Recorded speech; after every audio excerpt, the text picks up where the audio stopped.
Welcome back to the Navy Sports Magazine. We're presented by the Navy Federal Credit Union.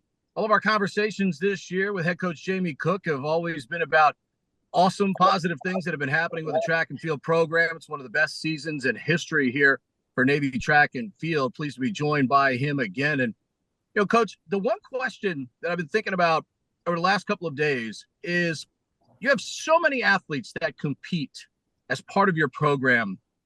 How do you keep them all fit and as good a health as possible?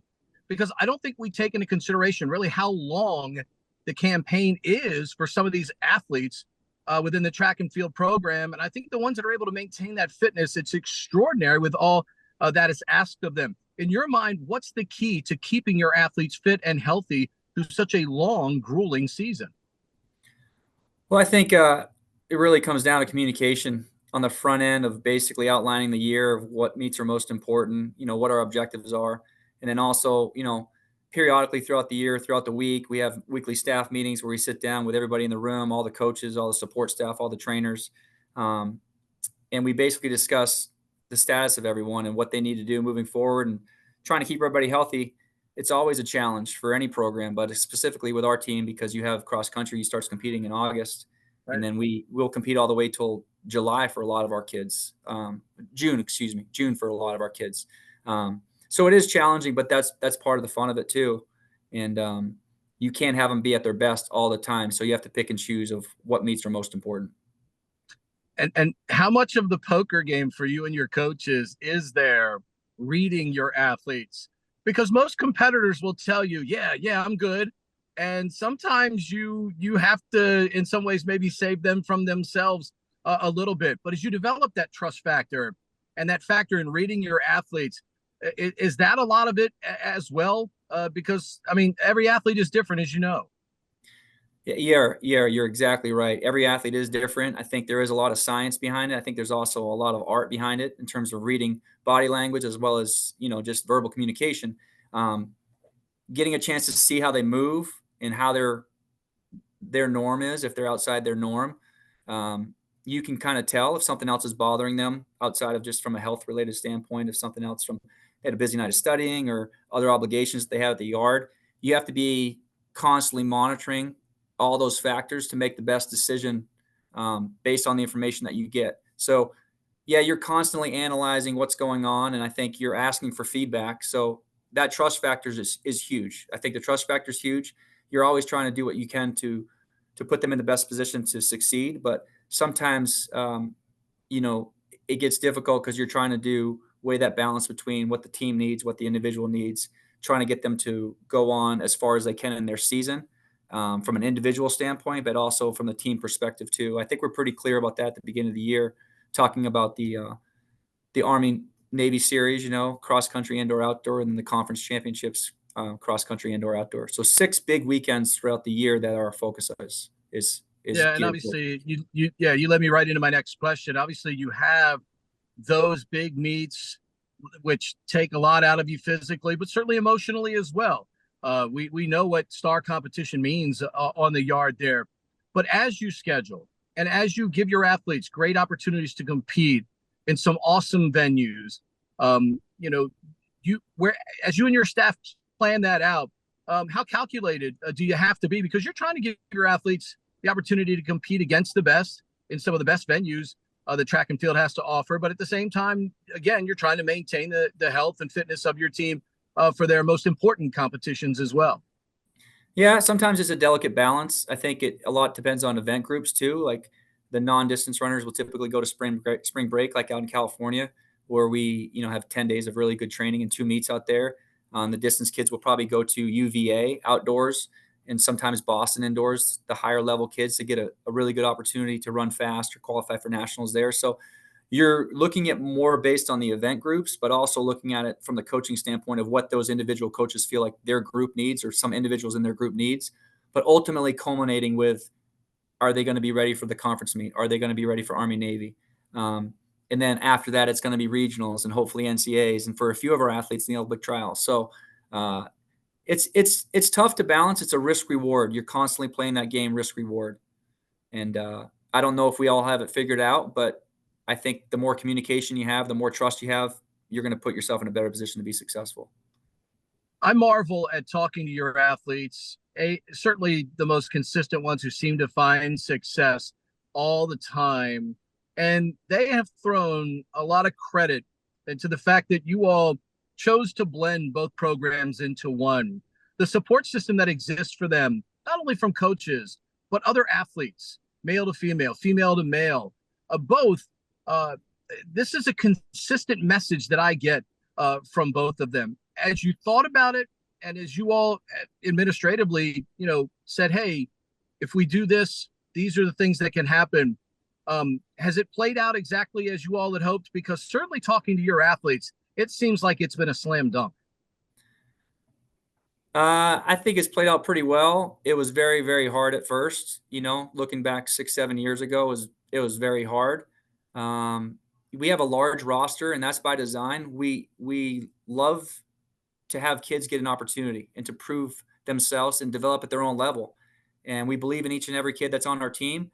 We give them ample opportunity to succeed.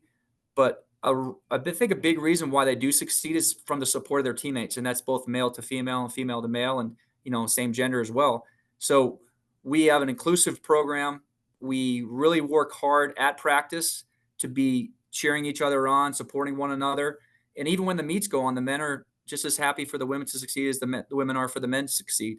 And as a coaching staff, we're combined. So even though we're, looking at what the distance runners may do on one gender, Aaron's the first to help Kim out and Kim's the first to help Aaron out. So the respect factor is high, and I think we all have a clear-cut objective, and the kids want to do well. They like being part of a successful program. They know what it is to live up to that standard, and they work really hard, really, really hard to be ready when it matters, and they're good competitors because of it. I know, again, you mentioned the word standard, expectations. Athletes have expectations of themselves. Did you all as a group have the expectation that there could be this kind of success for the program that you all have had so far and are seeking here with what remains of your season? Yeah, I think we can always do well. It's hard to measure yourself next to other people because all you're trying to do is do your very best and put yourself in a position to be successful. You can't control what other people do sometimes, but if you go in with the right mindset and do the simple things extraordinarily well, and I think if you think about what that means, how do I control my warm up? How do I control my the 15 minutes before my race? How do I deal with the weather, whatever it might be? Is it going to affect me? No, the warm up shouldn't change too much. I know I've been in this situation before. I have people supporting me. So when you look at all those factors and there's a confidence that these guys have built through practice and other competitions, I think they end up doing really well because the expectation is for them to go ahead and be their very best at the right times. And when they're rested, because we've thought about the season in its entirety back in August and September, they know they're going to be ready and rested when it matters most.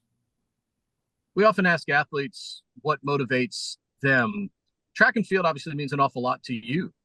What have been the motivating factors for you through the years where obviously you and your staff, you all give your very best every day on behalf of these athletes? A lot is asked of you all as well. I mean, this is your vocation. Where does that motivation come from? And for you specifically, where has that motivation come from throughout your track and field career that allows you every day to go out, attack this job, and obviously having some unprecedented success here at the Naval Academy right now? I think it goes back to just me being an athlete and always wanting to be the best that I could and wanting to never lose in anything. Like it's just a natural competitiveness. With that, I remember as a little kid just wanting a VCR and studying tapes. That was my enjoyment. I didn't really have a whole lot of things that I looked forward to others besides competing, watching sports, and getting better. So it was a natural kind of ascension into being a coach. And I think us being around like-minded people from a coaching staff and support staff, but also the kids, I think that's a motivating factor. You see how hard they work. And if you talk about the 3-part mission, if we're kind of designated for that physical mission, I do think we impact the other aspects as well because we're very academic oriented and very service oriented as well as a staff. But from the physical piece of it, what better way to learn than through competition and failure? Sometimes you're going to fail. We've had a lot of success, but when it comes, you're going to learn from it. And we can't be afraid of laying it on the line. And I think sometimes, I know as an athlete, I wish I would have maybe understood this stuff better when I was competing. So if I can give some of that knowledge to them now, I feel like that's my responsibility. And as a staff, I feel like that's our responsibility to give them the very best shot of being successful and preparing them for success, but also, having them learn how to deal with failure too. Just say too, your group does a very good job just on observation of not taking things for granted, not taking each competition, every opportunity, certainly against Army, in Patriot leagues, for the championships here as well. In your mind, what is it about that quality that they seem to have, and what does that look like this weekend if you all are to certainly achieve your goals with another conference championship? Yeah, I mean, you said the word, opportunity. We talk about opportunity a lot, and opportunity isn't always just in abundance. There are a finite number of opportunities. For some of these kids, it's their last chance, right? It's their last meet they'll ever compete in. You never know when that's going to be. You never know walking down the street what could happen. So you have to take advantage of every day, and I think our kids understand that, and we preach that.